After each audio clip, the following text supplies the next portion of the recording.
Bonjour à tous, merci d'être présents. Ça fait plaisir de voir qu'à cette heure-ci, il y a encore des gens qui peuvent se lever. Ça veut dire que la soirée n'a pas été trop difficile. On va parler, on va essayer d'hacker Google. Alors c'est un bien grand mot, c'est un peu une conférence avec un titre un peu qui donne envie. Il y a quand même du hack qui est possible, mais je vais vous parler de tout ça. En gros, on va parler d'amour, de séduction et comment faire en sorte que Google apprécie votre site. Moi, je suis Hervé Alberton, je suis Customer Success Manager, ce qui fait qu'en gros, quand vous êtes utilisateur d'OnCrawl, c'est avec moi que vous discutez pour tous les problèmes, enfin tout ce qui peut être lié à votre compréhension de l'outil ou la mise en place de l'analyse de log ou du crawl. Ça fait 15 ans que je fais du web, donc 2 ans au marketing chez Orange. Ça m'a permis d'avoir et le côté technique et le côté un petit peu comment parler à un dirigeant ou à un décideur. Et je m'occupe aussi des formations OnCrawl Rocket Programme qui vous permettent d'apprendre à utiliser l'outil parfaitement. On est une start-up bordelaise, c'est la start-up cognitive, on est surtout une data platform. Donc nous, en gros, notre business, c'est de prendre des données, les cruncher, les faire parler, analyser énormément de volume. On a énormément de gros acteurs web français. Parmi nos clients, je ne peux pas tous les citer, mais on en a plus de 350, dont des très gros comptes, mais aussi des plus petites structures. Et très récemment, on a gagné le prix au European Search Award du meilleur outil SEO. Donc c'est cette année, donc c'était il y a un mois maintenant. Donc voilà, ça c'était pour la partie un petit peu commerciale. On va passer tout de suite à l'algo de la conférence. J'ai découpé ça en plusieurs parties. Comment un hacker peut garder une éthique, ce que Google n'est pas et ce qu'on peut fantasmer sur Google. Les gros points importants qu'il faut connaître sur Google, et vous verrez que pour bien hacker Google, il faut bien le connaître. Les composants de l'algo. Donc vous cherchez tous de la visibilité, on va décortiquer un peu les composants qui vous permettent d'être visibles. Le partage de la data de OnCrawl, donc c'est toutes les datas que nous on a récupérées et qu'on vous partage gratuitement. Et ensuite on ira sur la conclusion, des petites idées pour essayer d'aller plus loin sur les datas et l'analyse des données. La première des choses qu'il faut mentionner, c'est que ce sont les hackers qui ont créé Internet. Ce sont des développeurs et des bidouilleurs qui ont fait de Internet ce qu'il est aujourd'hui. Et c'est grâce à ces bidouilleurs, et pas hackers, parce que ça peut très vite être mal compris, hackers, ces bidouilleurs du web, que le World Wide Web continue à évoluer. L'éthique des hackers, elle est reprise dans le livre de Steven Levy. L'accès aux ordinateurs doit être universel et sans limitation. Vous devez avoir accès à Internet. Vous voyez que Facebook et Google aujourd'hui essayent de déployer un maximum de ballons sondes ou de drones pour pouvoir mettre Internet sur l'intégralité de la planète. Tout ce qui peut permettre de comprendre le monde est sur Internet. Il ne faut pas hésiter à se retrousser les manches pour essayer de comprendre tout ça. Nous, chez OnCrawl, on se retrousse les manches énormément pour essayer de vous faciliter l'accès à la donnée. Toute l'information doit être libre, donc on est très open source, on a des solutions open source, on pousse à fond l'open source. Les hackers doivent être jugés sur leur hack, donc un webmaster ou un SEO, ça peut être considéré comme un hacker pour Google, mais pour qu'il puisse être jugé, il faut qu'il soit jugé uniquement sur ce qu'il a fait et pas sur qui il est. Il y a des petits soucis avec les Google Search Console, par exemple. Vous savez ou pas que quand vous avez un compte Google Search Console et que vous mettez tous vos clients à l'intérieur de ce même compte-là, en fait, Google sait qui est le SEO derrière tous ces sites-là. Et donc, ça peut être dangereux pour vous. On peut créer de l'art et du beau avec un ordinateur. Alors, il y a DeepMind qui est le programme de deep learning de Google, qui essaye de créer des tableaux. On peut faire beaucoup de choses avec des algorithmes, mais ce ne reste toujours que des algorithmes. Et les ordinateurs améliorent votre vie. Vous avez un ordinateur dans votre poche, il est là. Il améliore votre vie au quotidien, donc il faut savoir s'en servir. Et Google fait attention à ce que vous faites avec votre mobile. Il vous suit, les human behavior, les comportements humains sont de plus en plus présents dans les algorithmes de Google, parce qu'en fait Google a besoin d'avoir de la data, et la data qui est qualifiée par un être humain est une meilleure donnée qu'une donnée juste issue d'une prospection ou d'un algorithme. La réalité des Internet, donc comme j'en parlais, le projet Loon pour que Internet soit déployé sur l'intégralité de la planète, YouTube pour apprendre à faire la cuisine, pour apprendre à désosser une voiture, pour apprendre à faire plein de choses, donc c'est l'accès au savoir. Les crawlers d'OnCrawl, donc vous pouvez tester OnCrawl gratuitement. Wikipédia, Wikidata, ce sont les bases du savoir qualifié de Google. Google fait très attention à toutes les données qui sont dans Wikipédia et dans Wikidata. Si jamais vous êtes éditeur d'un site média et que, par exemple, vous donnez une date de naissance qui est fausse dans un de vos articles, vous allez vous faire tracher tout de suite parce que Google sait quelle est la date de naissance d'une entité nommée. Et donc, il faut faire très attention à la qualité de vos données. Autre chose, aujourd'hui, pour le coup, moi j'ai une petite spécialité sur schema.org. Si vous voulez rentrer dans l'algo de Trust Fact, quand vous êtes éditeur média, vous avez un petit balisage, un petit code source qui vous permet de faire du Trust Fact et de citer la source depuis laquelle vous avez trouvé une information. Ça marche très très bien et ça vous permet de très vite prendre du ranking. Google Quality Raters Guidelines, donc, alors je reviens à ça, se méfier de l'autorité, il faut connaître les guidelines de Google. C'est-à-dire qu'un Quality Rater, c'est une personne physique qui, à la suite d'une remontée algorithmique, un algorithme de Google pense qu'il y a un problème sur le site, pense que vous manipulez son algorithme, là ça va passer devant un être humain. Et les Quality Raters, ils ont des guidelines qu'ils doivent suivre, et donc il faut connaître ces guidelines-là pour être sûr de les respecter. Et puis j'en parlais, DeepMind Gallery, vous pouvez générer, enfin des algorithmes maintenant peuvent faire de l'art.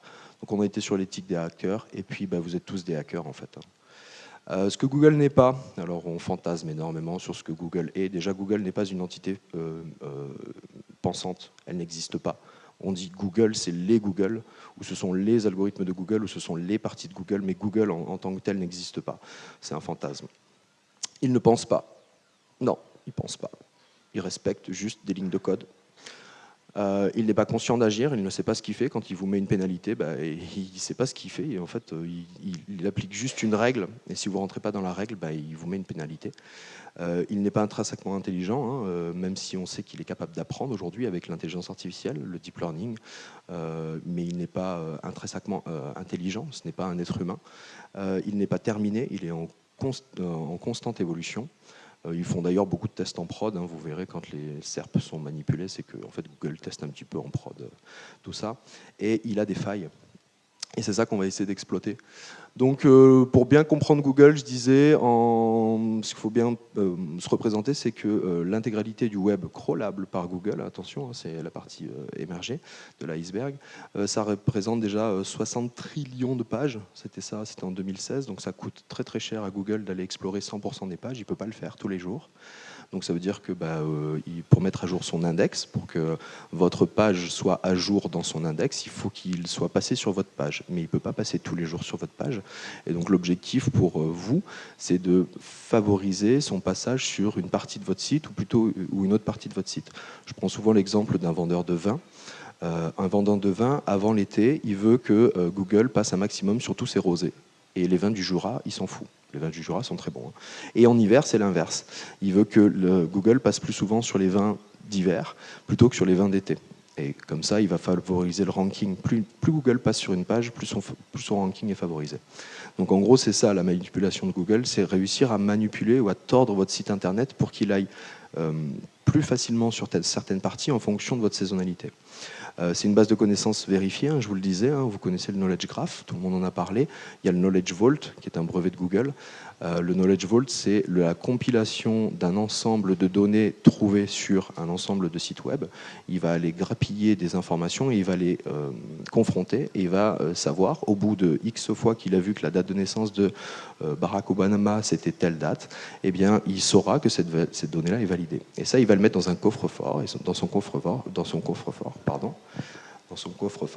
et ce coffre-fort, il va s'en servir pour valider aussi ce qu'il va trouver sur votre site internet. C'est un espion des comportements, vous le savez, votre téléphone Android permet à Google d'avoir ce que vous voyez ici, là, les horaires d'affluence sur un business local. Quand vous cherchez une boutique, alors je vais prendre une boutique Orange à Paris, ou l'Aqua Boulevard, on va penser à ma fille. Quand vous cherchez les horaires d'ouverture d'Aqua Boulevard, vous verrez que dans le Knowledge Graph, sur la partie droite de la page, en dessous, vous allez avoir les horaires d'affluence. Et ces horaires d'affluence, elles sont ni plus ni moins calculées en fonction de la présence des Android à cet endroit-là. C'est simple. Et puis, il épie un peu tout ce que vous faites sur les sites. Alors, ils disent officiellement qu'ils n'utilisent pas Google Analytics pour vérifier ça. Moi, je pense pas. Je pense que ce serait dommage qu'ils passent à côté de cette data-là. Tu pourrais baisser un tout petit peu, s'il te plaît? Ouais, merci. Il utilise surtout Chrome, votre comportement dans Chrome. Est-ce que vous parcourez beaucoup de pages? Est-ce que vous revenez souvent sur l'ALR quand vous n'avez pas trouvé la bonne information? Donc il vous épie, il vous guette, et il agrège toutes ces données-là. Et ce qu'il faut bien comprendre, c'est que Google, il a des algorithmes, mais il n'a pas des algorithmes comme vous et moi. Il a des algorithmes qui doivent être à l'échelle d'Internet. Et l'échelle d'Internet, c'est vaste. Et donc ces algorithmes, ils doivent être performants. C'est pour ça qu'ils recrutent des centaines et des centaines de développeurs ultra performants, ultra intelligents, parce que c'est pour optimiser le temps de traitement de ces algorithmes. Chaque algorithme a un temps de traitement, et ce temps de traitement-là, vous pouvez le convertir en électricité, et ça coûte à Google. Donc quand il a un algorithme quand il doit confronter deux algorithmes, il va prendre celui qui lui coûtera le moins cher. D'accord ? Je dis ça parce que souvent on dit oui, Google comprend et lit le JavaScript. Nous, on a un use case, on a un de nos utilisateurs qui a un site qui a une partie en JavaScript, et on sait que les algorithmes de détection du JavaScript et de crawl en JavaScript, ça coûte tellement cher à Google qu'il les envoie qu'une fois par trimestre. Ça veut dire qu'une fois par trimestre, Google va mettre à jour son index sur ces pages qui sont derrière une navigation JavaScript. Donc normalement, Google, quand il parcourt un site internet, il le parcourt le plus rapidement possible, le plus simplement possible, avec des vieux algos. C'est un gouffre à électricité, donc il doit optimiser. Ils ne sont pas là juste pour vous faire plaisir et vous rapporter du search, hein. Ils sont là aussi pour gagner de l'argent, ces gens-là. Et donc quand on gagne de l'argent, on fait attention à son ROI. Et son ROI, c'est combien j'ai dépensé pour combien j'ai gagné. L'intelligence artificielle DeepMind a permis à Google d'économiser 15% sur ses dépenses d'électricité. Alors DeepMind, ça coûte très très cher à alimenter. DeepMind, c'est de l'intelligence artificielle basée sur des nouveaux procédés de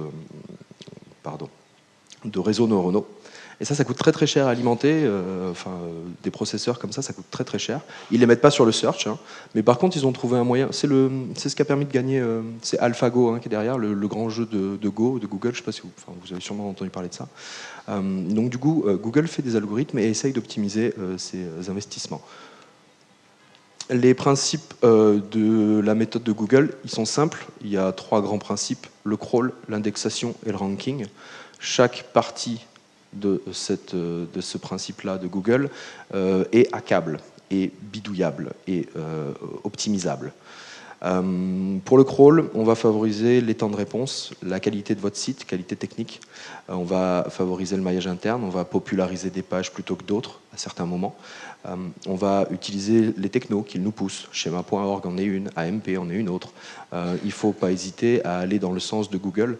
C'est important de lui montrer que vous êtes un bon élève et que vous utilisez au maximum ces technologies.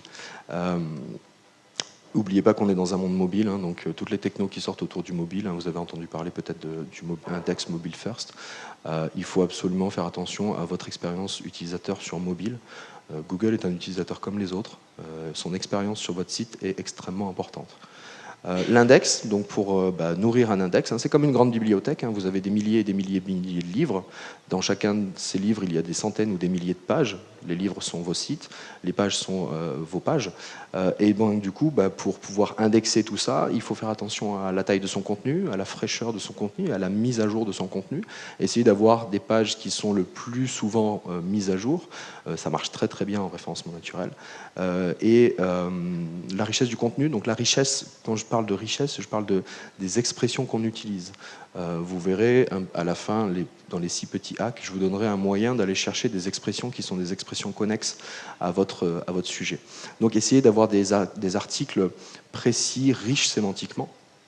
Et puis, vous pouvez faire de l'enrichissement sémantique avec le balisage schema.org. C'est peut-être un petit peu tricky, donc je ne vais pas forcément en parler. On pourra en parler après si vous voulez. Mais c'est un moyen de baliser certaines de vos données avec des tags que Google va pouvoir utiliser pour faciliter sa compréhension de votre contenu. Un robot de Google, enfin Google, n'est pas très intelligent, il ne comprend pas ce qui est écrit dans votre page, hein, soyons clairs. Il utilise juste des algorithmes pour essayer de rapprocher un mot d'un autre mot, d'un autre mot, d'un autre paragraphe. Et en fonction de tout cet ensemble de métriques, il va comprendre de quoi parle votre page et il va la mettre dans son index à un endroit donné. Et cet index va correspondre à milliers, une centaine de milliers ou des dizaines de milliers de requêtes. L'enrichissement sémantique chez schema.org, j'en ai parlé, c'est extrêmement puissant aujourd'hui. Tout le monde en fait. Alors au début, Google nous a donné un peu envie d'en faire avec l'affichage des petites étoiles. En gros, quand Google a envie de pousser une techno, il vous met une carotte. Tous les développeurs essayent d'attraper cette carotte. Donc tout le monde voulait avoir ses petites étoiles ou son petit chemin de fer. Et donc du coup, à partir de ce moment-là, vous avez mis la main dans l'engrenage de Google et Google va vous donner envie d'utiliser de plus en plus schema.org. C'est extrêmement puissant, schema.org. Aujourd'hui, on a des définitions, par exemple, pour les vendeurs de voitures, on a des définitions pour les e-pharmaciens, on a des définitions pour les trusted facts, dont je parlais tout à l'heure, pour les sites médias. Il y a beaucoup, beaucoup de choses. Et après, le ranking, donc pour hacker le ranking, en fait, ce qui va regarder Google, ce sont le nombre de clics. Imaginez bien que Google, il vous renvoie une page. Cette page-là, dites-vous bien qu'il l'a traquée, elle est taguée dans tous les sens.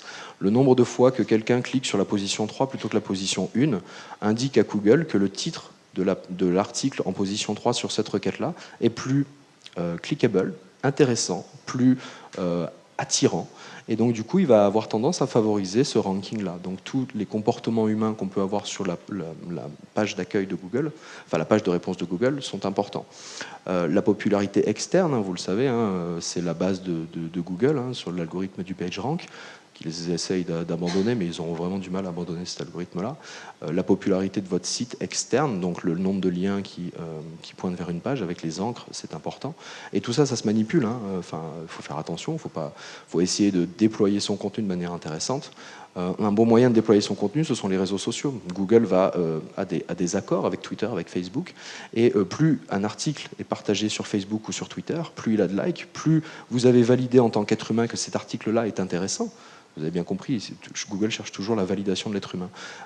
Plus cet article-là va avoir un score qui fait qu'il va mieux ranker. Pour déployer automatiquement vos articles sur les réseaux sociaux, j'utilise une solution qui s'appelle Social Imap, c'est très intéressant. Je vous invite à regarder leur site internet. Et puis, j'en parlais tout à l'heure, Google va regarder ce que vous faites sur le site. Donc, il va regarder votre engagement, le nombre de fois, le nombre de pages parcourues, votre entrain à aller parcourir plus d'une page. Et tout ça, on va essayer de le manipuler. Donc, manipuler le crawl, on va lui faciliter la vie. On va crawler le site de la même manière que Google pour voir quels sont les freins qu'on peut avoir mis face à Google. L'indexation, on va faire en sorte d'aller explorer sémantiquement et d'avoir une richesse de contenu la plus forte possible. Et le ranking, on va essayer de favoriser les facteurs de ranking de clics, depuis les SERP, avoir des titres intéressants, avoir des descriptions riches, avoir des rich snippets. Et puis, une fois que l'utilisateur est sur le site, on va essayer de manipuler l'interface pour qu'il ait envie de parcourir un ensemble de pages plutôt que venir lire une page et puis repartir sur Google. Donc je l'ai expliqué, Google connaît ses SERP, il connaît les tendances, il connaît les expressions qui sont actuelles. Vous savez que Macron était une expression très peu tapée il y a quelques années.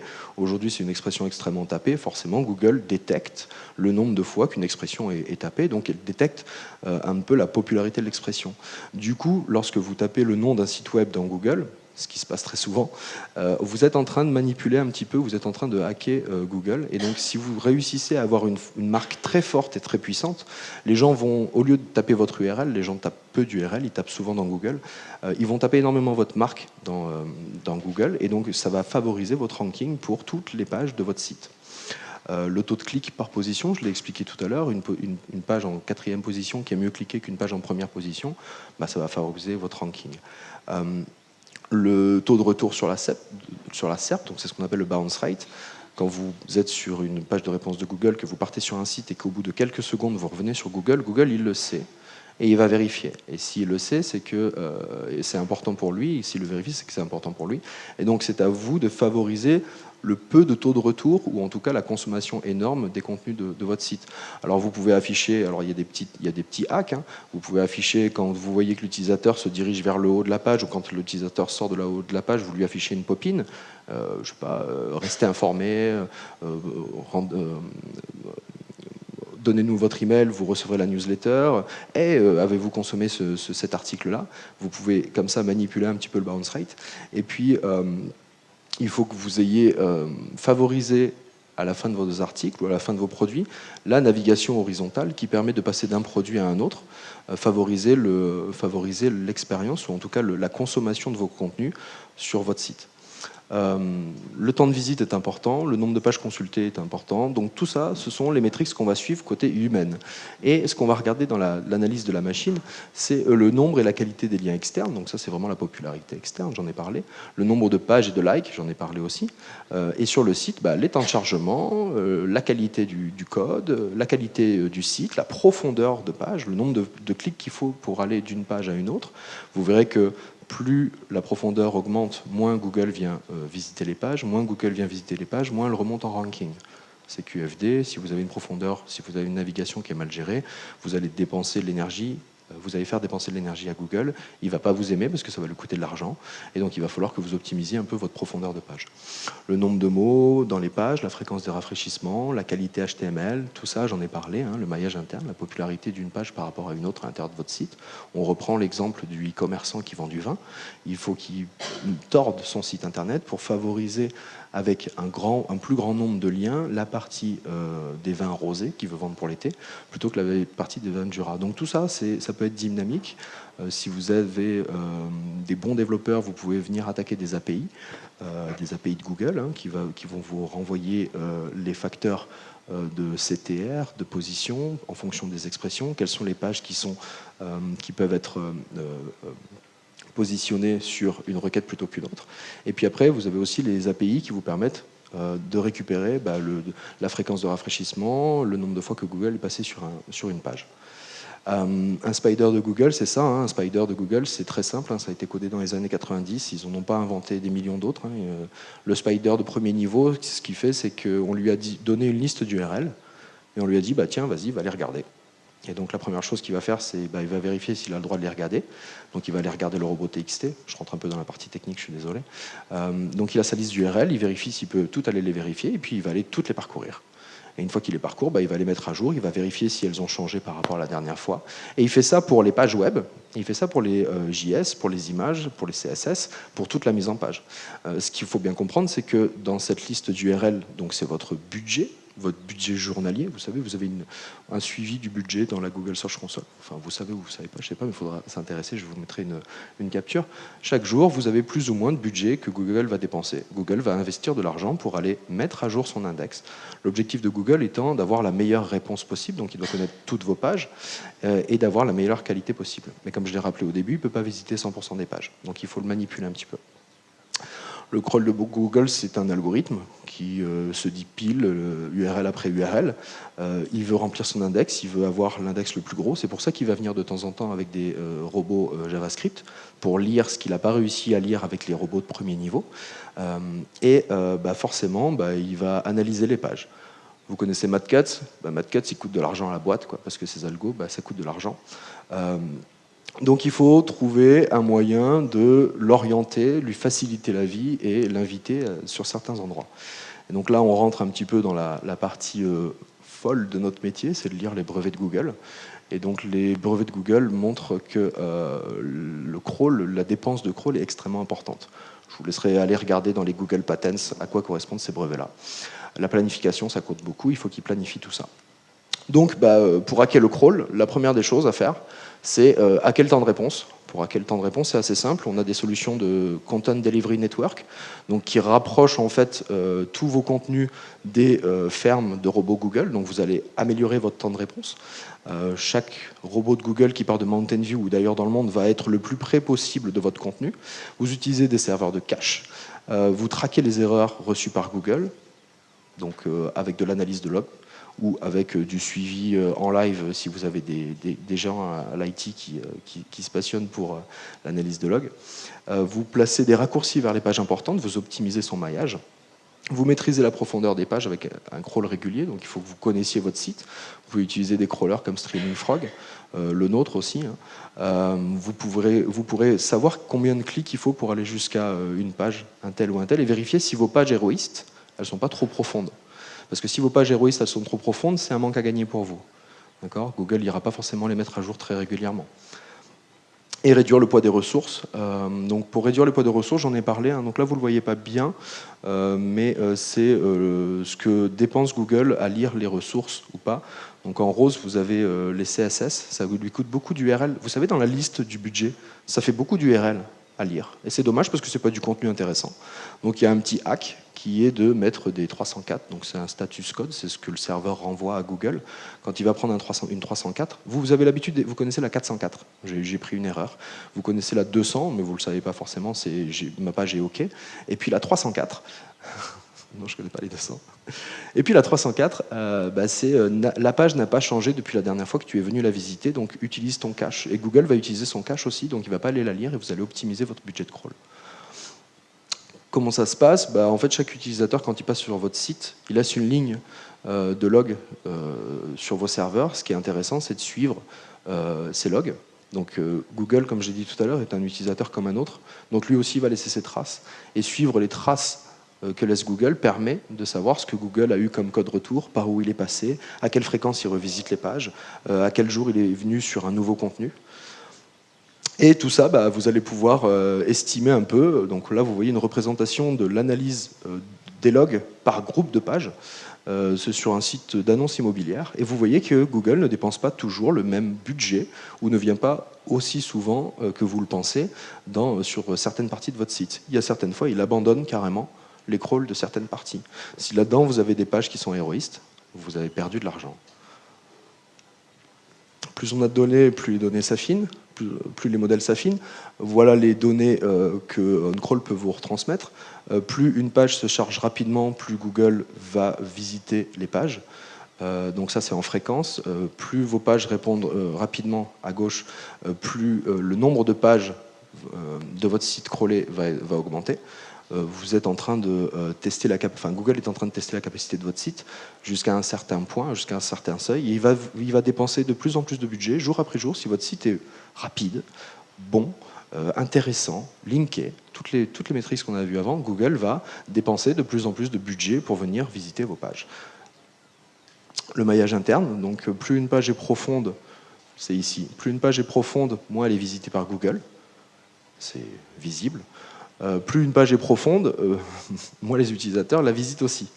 Petite nuance sur la page en profondeur 15, je parlais de Macron tout à l'heure, ici il y a une galerie photo de Macron qui est extrêmement visitée par les utilisateurs, même si elle est très mal maillée dans le site. Donc optimiser le maillage interne, c'est extrêmement important. Donc toutes vos pages héroïstes, elles doivent être le plus rapidement accessibles depuis la page d'accueil. Et vos pages qui sont de moindre importance, vous essayez de les placer derrière des navigations, derrière des articles importants avant. Google ne crawl pas les pages qui sont trop profondes. Voilà, c'est simple. Voilà. À partir du 4e clic, il ne crawl que plus que 77% des pages qui sont dans cette profondeur-là. Ça fait des milliers de pages. Vous voyez les volumes de pages à côté. Vous imaginez bien que là, il y a des centaines de milliers de pages qui ne sont pas visitées par Google. Si elles ne sont pas visitées par Google, elles ne sont pas à jour dans l'index. Si elles ne sont pas à jour dans l'index, la réponse est mauvaise. Donc il va les baisser en ranking parce qu'il n'a pas eu le temps d'aller les visiter. Et vous voyez qu'une bonne répartition des pages, donc ça c'est la répartition du budget de crawl en fonction de vos groupes de pages, et en fonction de la profondeur, elle évolue.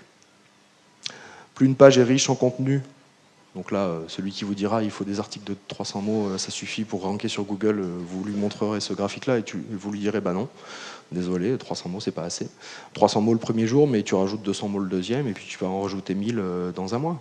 Ça va faire un peu de fraîcheur, et puis tu vas augmenter ton volume de contenu. Et puis, plus une page contient de mots, plus elle est crawlée, et plus la fréquence de visite de Google est importante. Il faut placer ces pages importantes. Donc là, vous voyez le travail de Closer qui avait vraiment l'objectif de placer ces people vraiment de manière importante sur les rankings. Et ce qu'ils ont fait, c'est qu'ils ont mis toute la partie people qui est en verte le plus rapidement accessible à Google, et ils ont délayé la partie média plus profondément dans le site. Et maintenant que vous avez vu un peu tout ça, c'est à vous de manipuler un peu votre site pour séduire Google. Donc, pour hacker Google, on l'a vu, il faut analyser la data accessible, pouvoir prendre les données de Google Search Console, de Google Suggest, les API, les logs, ça c'est toute la data dont vous avez, qui est accessible. Il faut réduire les dépenses de Google en fonction de l'analyse des données, favoriser le crawl de Google, favoriser l'expérience utilisateur, c'est favoriser le crawl de Google.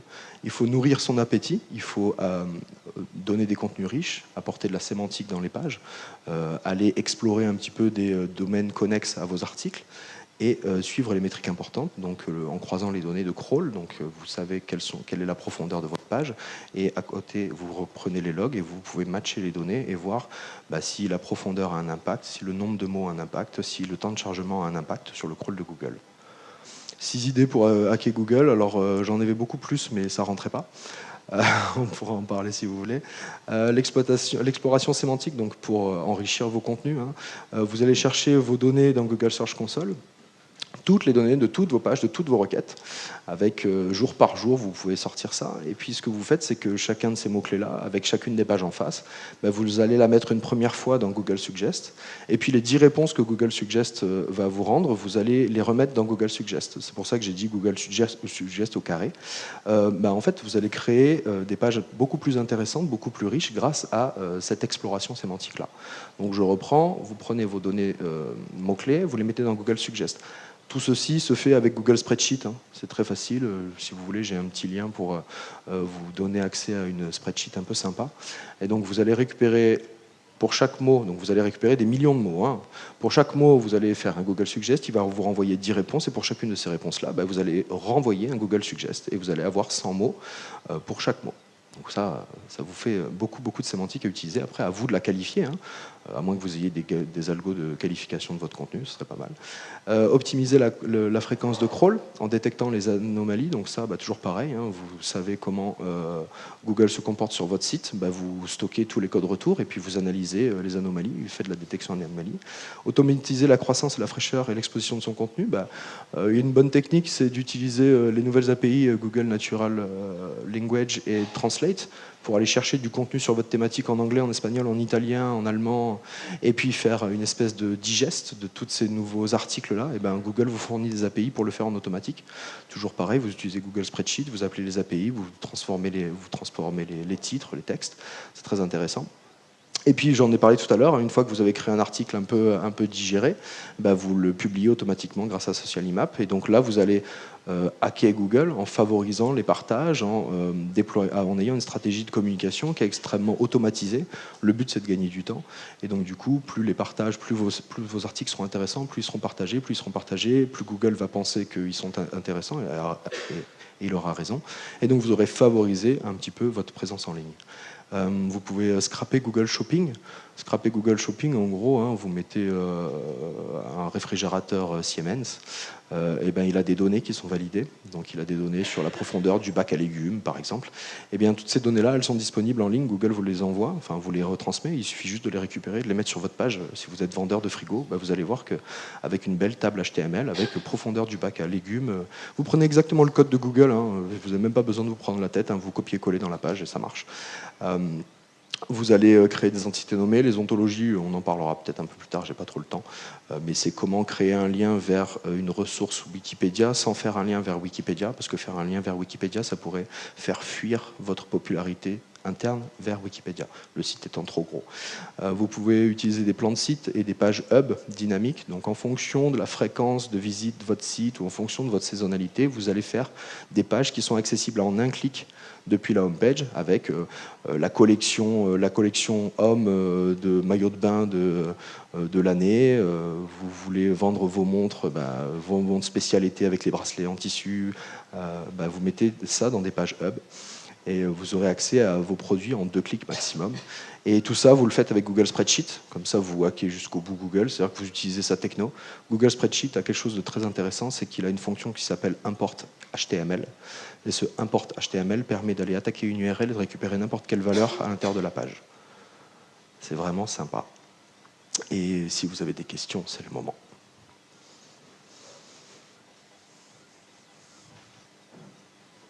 Non? Vraiment pas? Ça allait? C'était intéressant? Vous attendiez à ça ou vous vouliez autre chose? Parce que hacker Google, c'est pas possible. Hein. Enfin, faut bien réfléchir. Vous auriez dû le voir. Hein. C'est pas possible. Ok. On vous offre un mois d'abonnement à OnCrawl, accès au log et au crawl, avec ce code-là. Et voilà, je vais le laisser afficher. Moi, c'est Harley Alberton. Merci d'avoir été là.